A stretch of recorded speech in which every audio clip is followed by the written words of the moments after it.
I don't know, 12, 14 hours or something. Crazy. To read the book. I mean, they could go to the bathroom, but obviously. All right. So how's everybody doing on go trip preparation?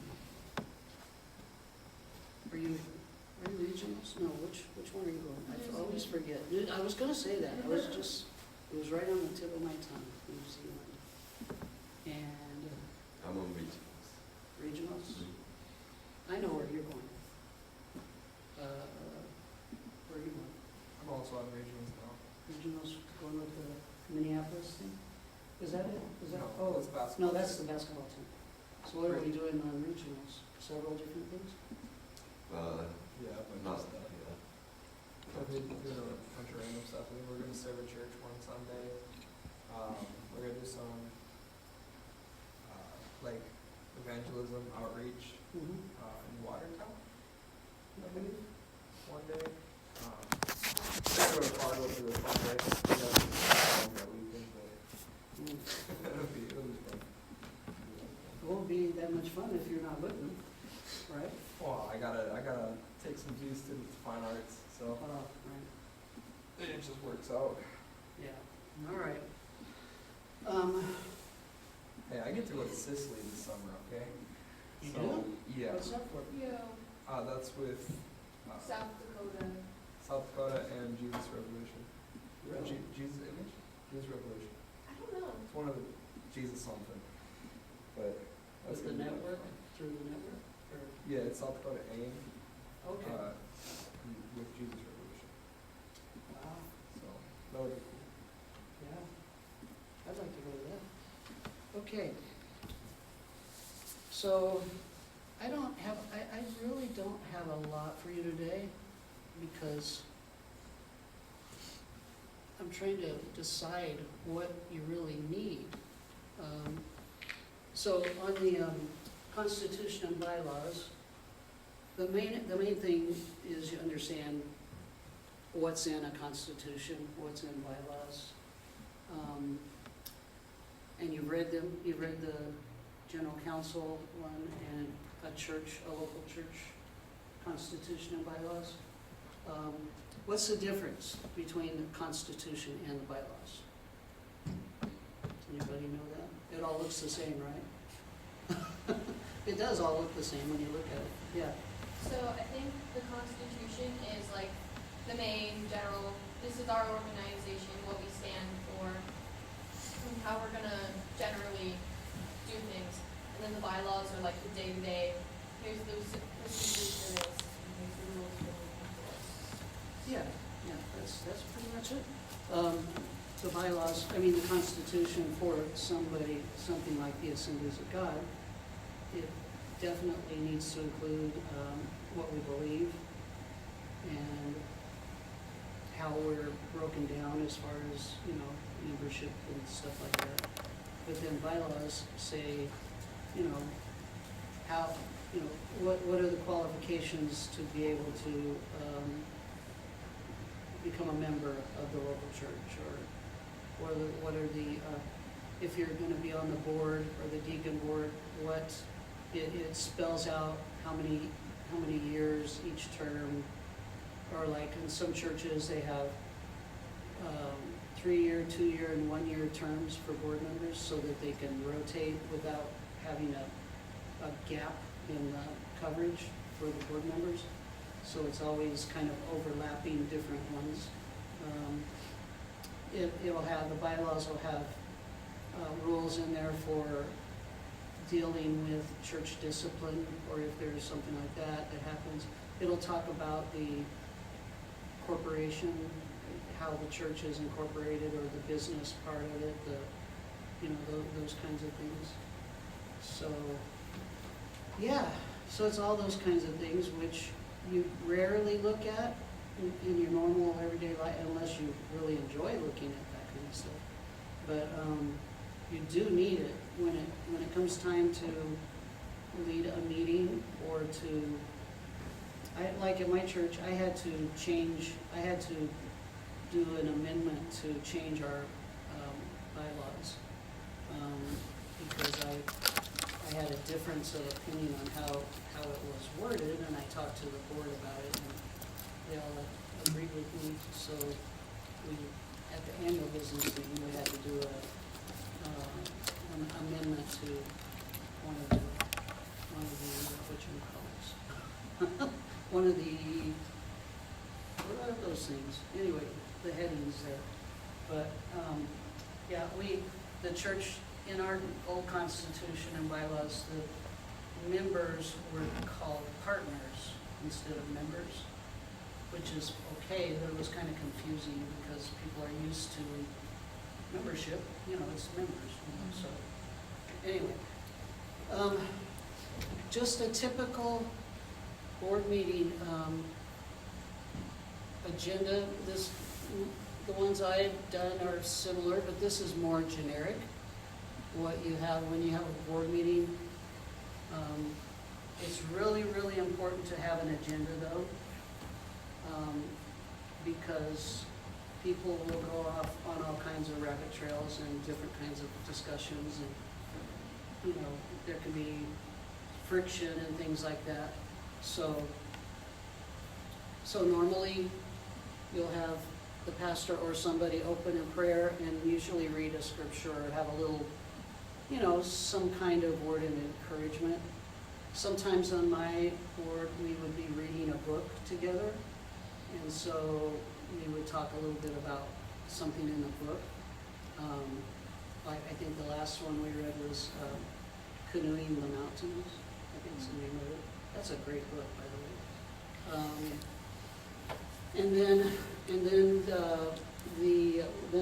The secretary or somebody will make sure you record who all's in attendance and get a record of that. Somewhere in here, usually right at the beginning, whoever's taking minutes will write down the time the minute,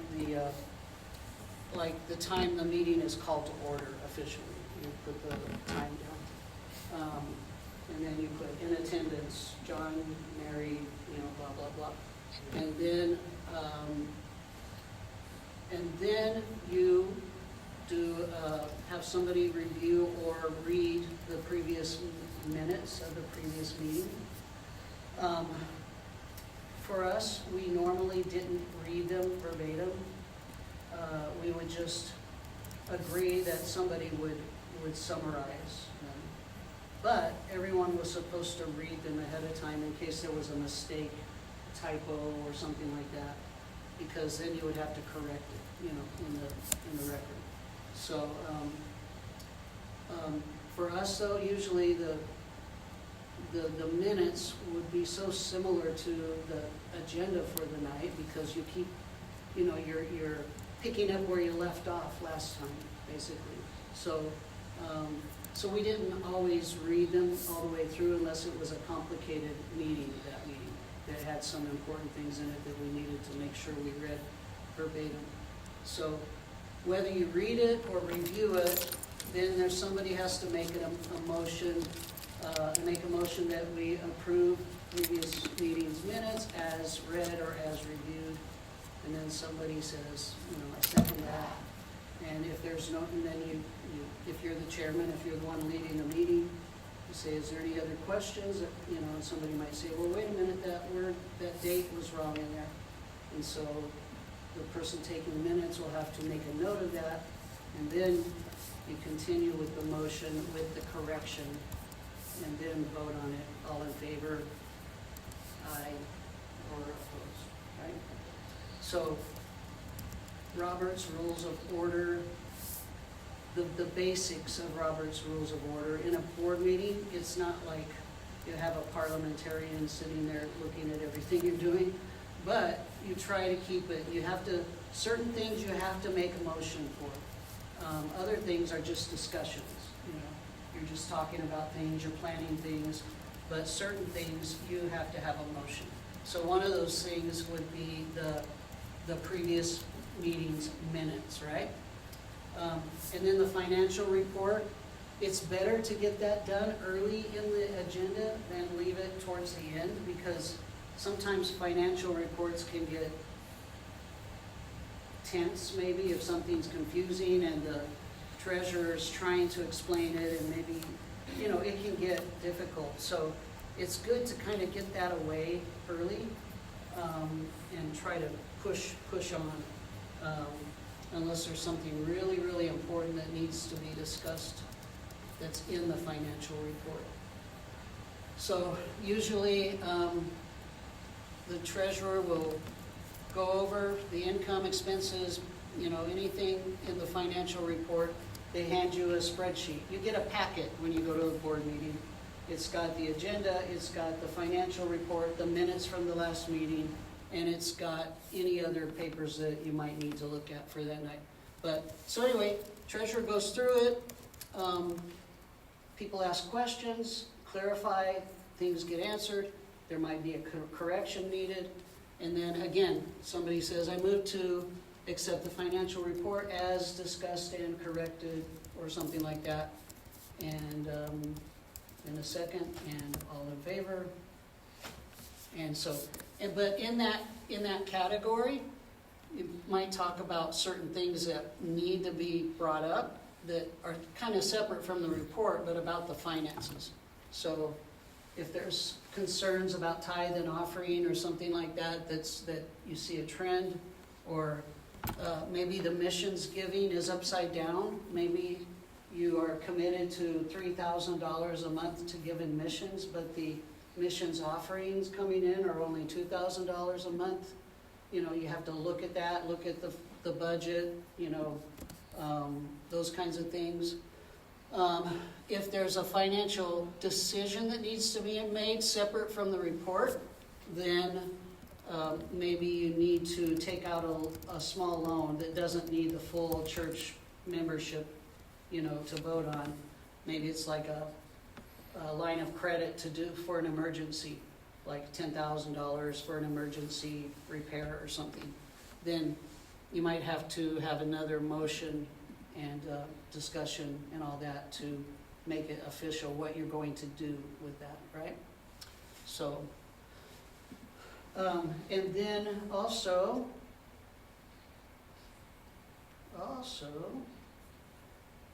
then you usually, wait a minute, I'm on the wrong page. There we go. Then you usually will then have another section called old business and one called new business. So old business, you're just following up. Last month, you guys, John said that he was going to go get Steve to help him replace the lights in the, you know, parking lot or something. So you talk about different things like that, and just update what's going on with whatever it was that needed to be dealt with. And occasionally you might have to make a motion there if there's a final decision that's made about something you've been talking about for a couple months. So, and then new business is simply, that's something that you as the pastor had added to the agenda for the night, or maybe one of the other board members asked you to add something to the agenda, or maybe a church member had something that they're really concerned about that is important and it needs to be added to the agenda.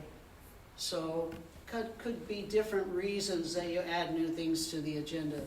So, you know, new ministry opportunities, maybe there's a new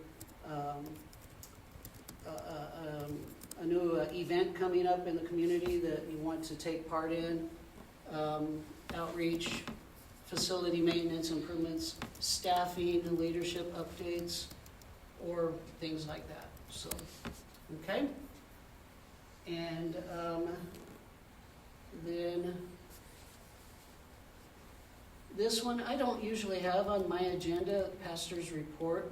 I have other categories that do the same thing when I put my agenda together, but basically just talking about spiritual matters in the church, discipleship initiatives, leadership development, training, conferences, different things like that that are coming up that are important, that, the pastor's kind of orchestrating those things. So, So, and then, prayer requests, just if somebody has a need, pray with them, pray for unity, wisdom, and all those things. And then after prayer and prayer request, closing prayer, somebody will say, I make a motion that we adjourn the meeting, and somebody seconded it, all in favor, and nobody ever argues with that one. Yeah, let's get out of here. And so at the end, when that passes, you put the time the meeting ends. And so the person taking minutes will fill in all the details using this template, right? And then flip it, do some corrections, and turn it into the minutes for the next meeting. Right? Has anybody ever had to take minutes for anything? Yeah. Yeah? For like something in youth or something? Not for anything in church-wise. It was a scouting organization. Oh, okay. All right. Any questions on that? Yeah. So what specifically is the second? Is that like someone else saying, I agree with this, or is it? No. So in Robert's Rules of Order, you have to have a motion for anything that needs to be voted on. So if it's a expenditure that is big that you have to talk about and vote on, or if it's like the financial report or the minutes, yeah. So you go over it, people look at it, they have questions, whatever it is you're talking about. You answer the questions, do all that, and then once it seems like everybody's happy, then as the chairman, you say, do we have a motion to accept this financial report? Somebody will say, yeah, I so move. And you can't vote on it until there's a second. So the motion is the first, the second is the verification, I guess. It shows there's agreement that, yeah, we want to vote now. Okay. So if somebody makes a motion but nobody seconds it, you can't do anything yet.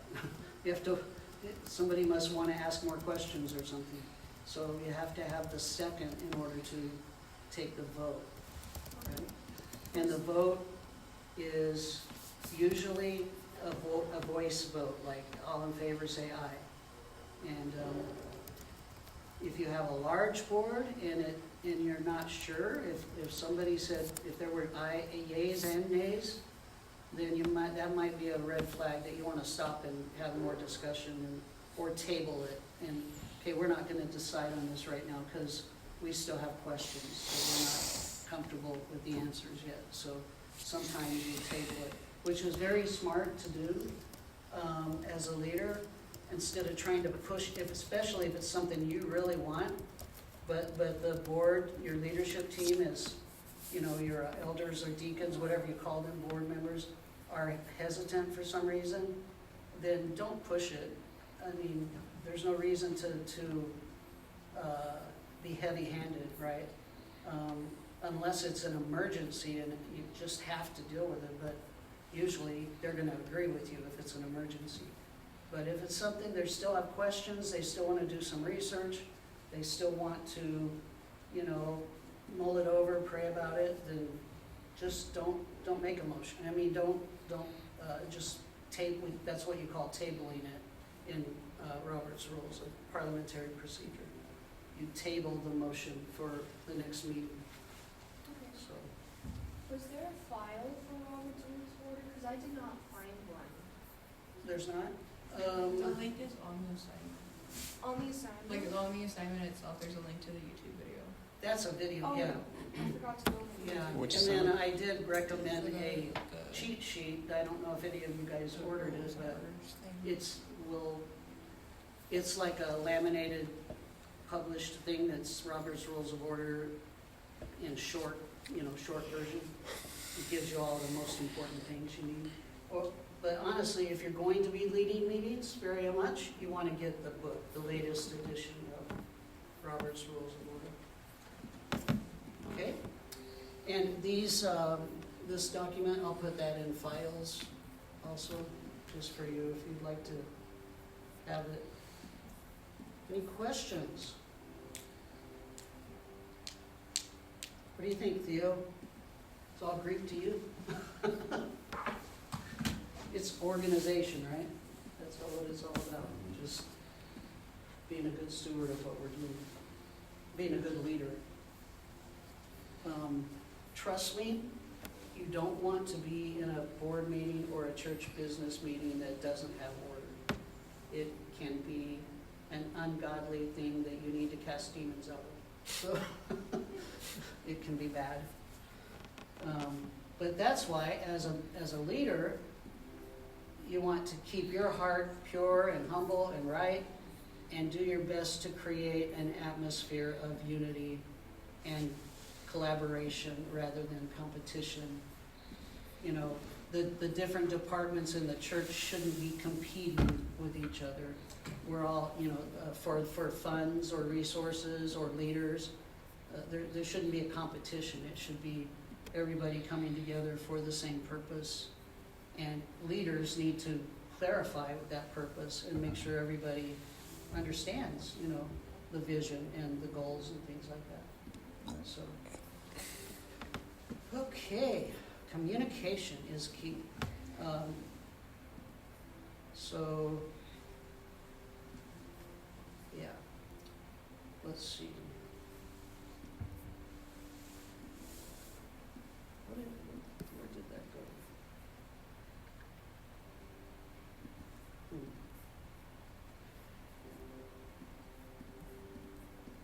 So,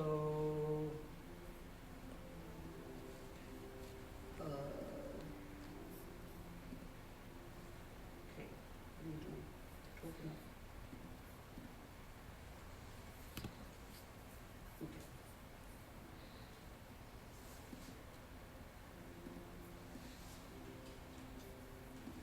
So I need to.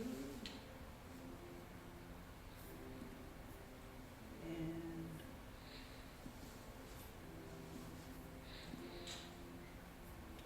so this is similar.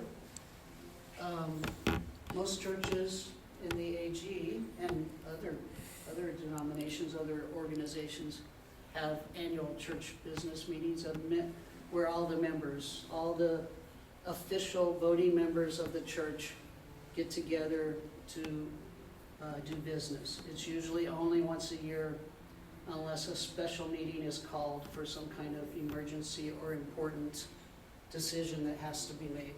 So it's very similar, though, to the other as far as the agenda, the way it works. Except with this, you'll have, you know, however many members that are there. Could be 100, 250, how, you know, depends on how many members are there that show up.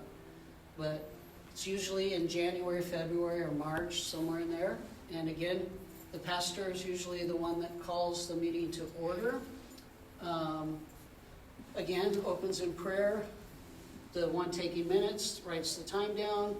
Again, you do the approval of the previous minutes with a motion and a second and a vote. Same thing with the financial report, same kind of thing.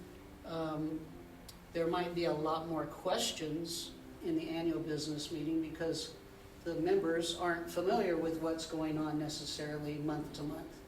And so they might have questions about what is this fund, and it's got some kind of acronym name, and it's a fund for something they don't understand, and so the treasurer can explain all that, you know. So there might be a new budget that needs to be presented and approved. So yeah, things like that. Again, pastor's report, but this one is it's a big, you know, bigger report. It's a report over the previous year's activities that the pastor wants to focus on. As far as, like for me, I would focus on, I would review or remind them, summarize different sermon series that I had done throughout the year. I would summarize, like, you know, how many funerals, how many weddings, how many different kinds of outreach or different things that we would do. Refresh and update vision and goals for the coming year. And then there's, after that, and then they do, each report, they do have to approve. So there's a motion, okay, we have a motion to accept this pastor's report.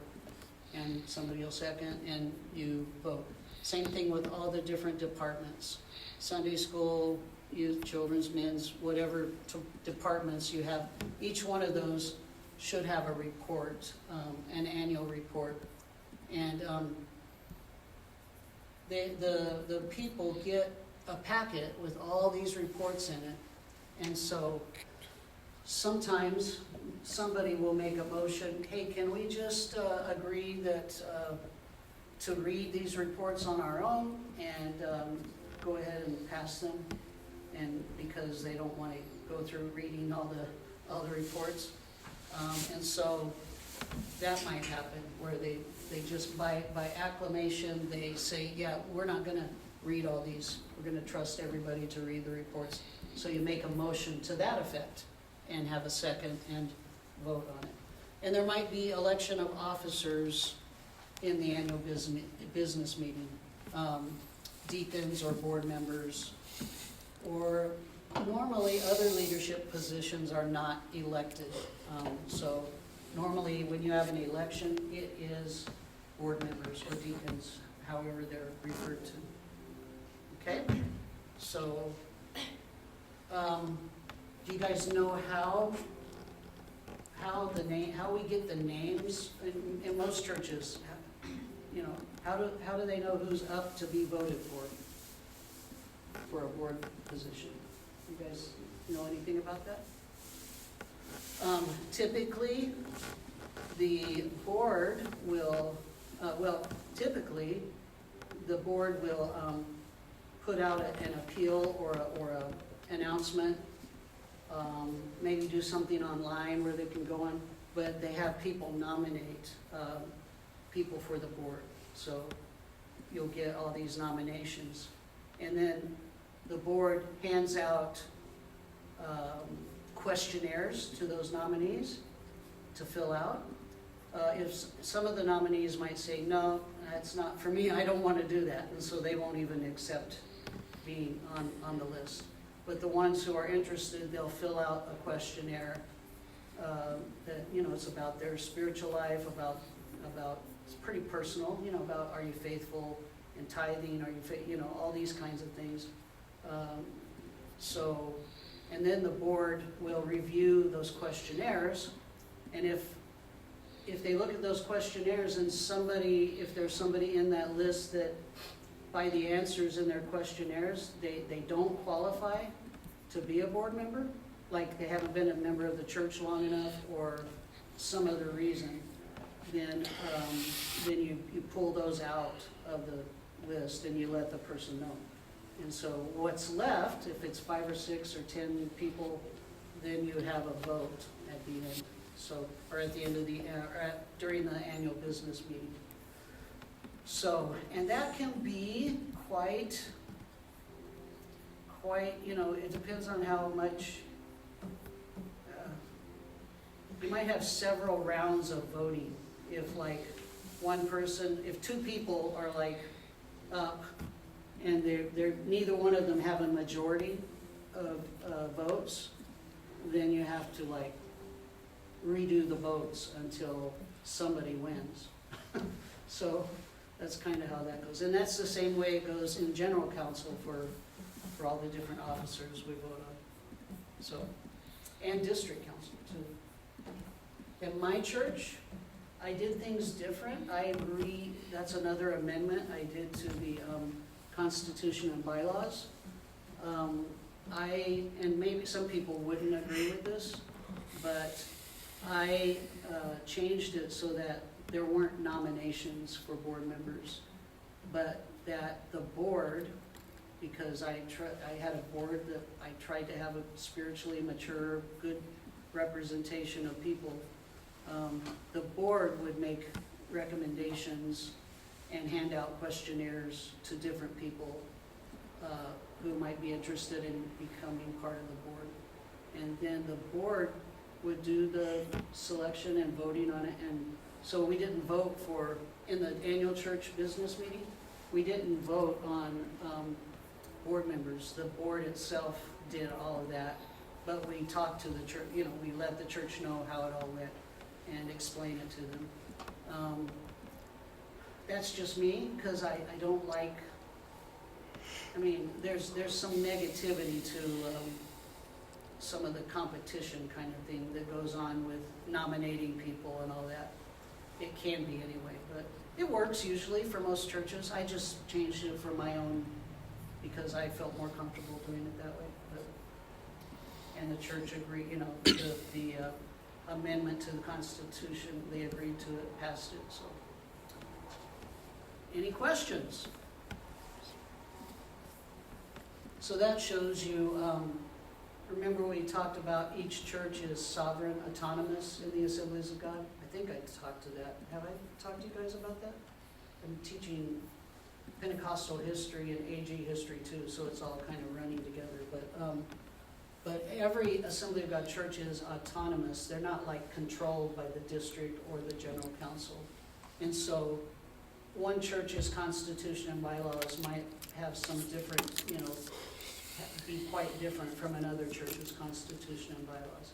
They have all the basic things in there, but there might be certain things they choose to do differently, as long as it doesn't contradict biblical, the doctrine of the Assemblies of God or things like that. So, all right, you guys still with me? Still there? Am I still here? Just checking. Okay. All right.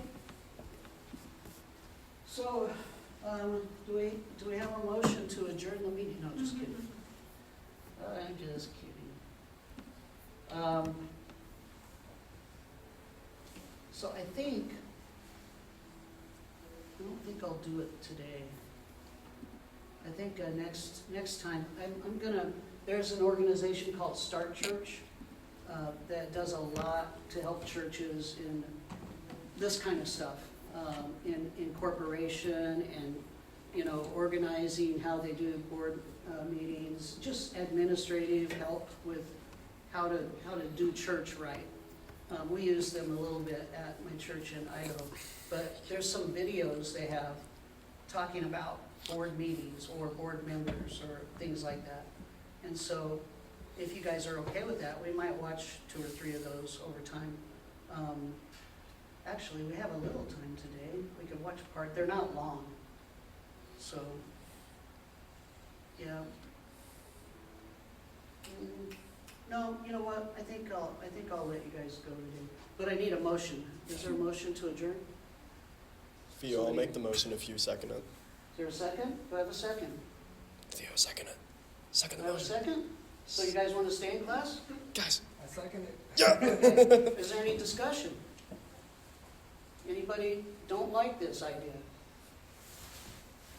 Don't be afraid to speak up. Okay, all in favor? Yay. Opposed? Motion passed. Yeah. Our first meeting. How you doing? And I don't think I'm gonna pass that test. What was that? Ooh, that exam.